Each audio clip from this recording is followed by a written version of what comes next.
Floodgate. Big Mama. Big Mama is an ad fight with large group damage when the ads die. There are three main things to remember. First, dodge Sonic Boom. It's a frontal that pushes you back. Second, use minor cooldowns when the boss gets his shield. It's called Kilo Block Barrier. Third, be ready for big healing when the ads die. It's a 12-second dot called Jumpstart, and Jumpstart should be at least 1 minute apart. Let's talk about the ads now. Shoot. Ads shoot a random player for single target damage, and that needs to be spot healed. Max Distortion.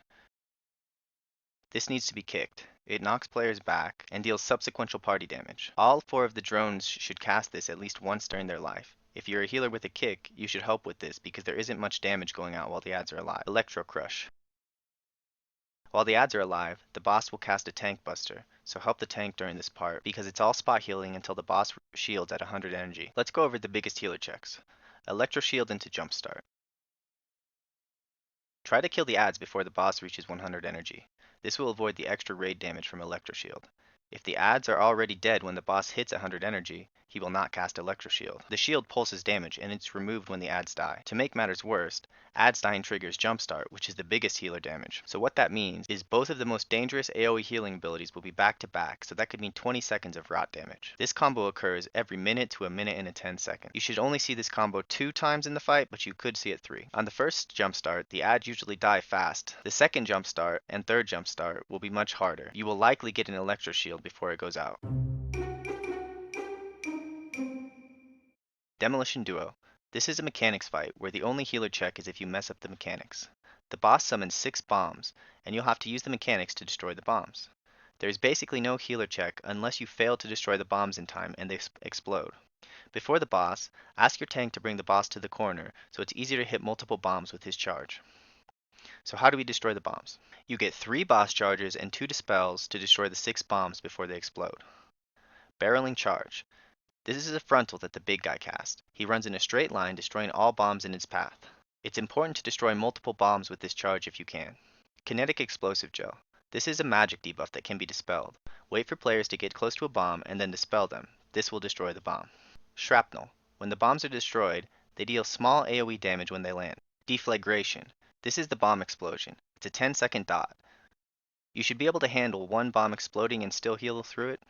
So save your big healer cooldowns for just when the bombs explode. You shouldn't need them for anything else in the fight.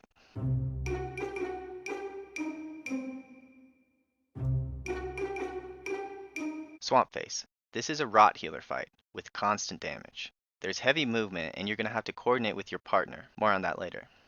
Before the boss, discuss with your party which direction you'll run to dodge the frontal. So there are 3 things to remember. You need to stay close to your vine partner, dodge water waves in the frontal, and use big cooldowns when Awaken the Swamp is cast. Razor Choke Vines. This tethers 2 players together and deals damage every second. This is a rot mechanic, and it's going to be present the entire fight. You have to stay within 14 yards of your partner or you'll be gripped together. Mudslide. This is the frontal, and it's very wide. This is a challenge because you and your partner have to dodge in the same direction. If you go in opposite directions, the razor vines will grip you back together and you'll die. Sludge Claws. This is a tank buster. It's actually pretty dangerous and applies a healing absorb to the tank. Try your best to give the tank some externals if they fall behind. Awaken the Swamp. This is a group-wide damage mechanic. The boss pulses group damage 5 times in 4 seconds. Try to save your healing cooldowns for this, but don't be afraid to use them early if you're falling behind on the constant ticking damage. Awaken the Swamp occurs every 33 seconds, and Razor Choke Vines will be ticking at the same time. The fight cadence is Tank Buster, Frontal, AoE Healing, repeat.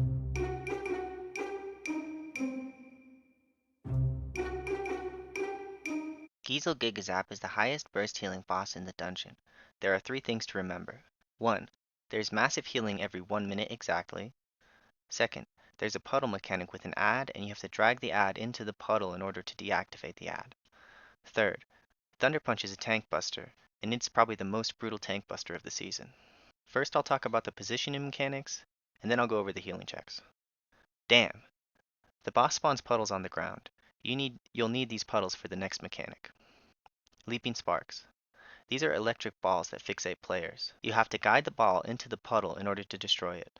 When the ball hits the puddle, it electrifies the puddle. Electrified puddles will stun anyone who walks into them and apply a dot. Simply avoid the puddles. Turbocharge.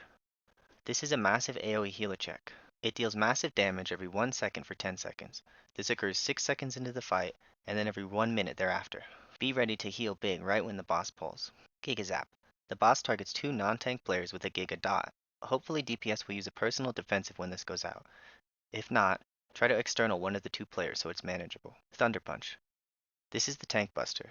It's probably the most deadly of the season. It does upfront damage to the tank, knocks them back, and applies a dot, so you'll need to help heal the tank when this happens. The fight cadence is turbocharge, 2 gigazaps, turbocharge, etc. I would recommend muscle healing through the first gigazap after the turbocharge, and then probably use a minor cooldown on the second gigazap because you have to top people after that second gigazap before turbocharge goes out. The second gigazap occurs 8 seconds before the turbocharge, so it could be 18 seconds of rot damage every 1 minute.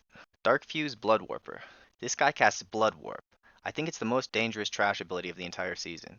It inflicts heavy shadow damage for 6 seconds and applies a healing absorb periodically, so it's like every second it applies a new healing absorb and does shadow damage, so you have to heal extra on top of what it's doing to the party.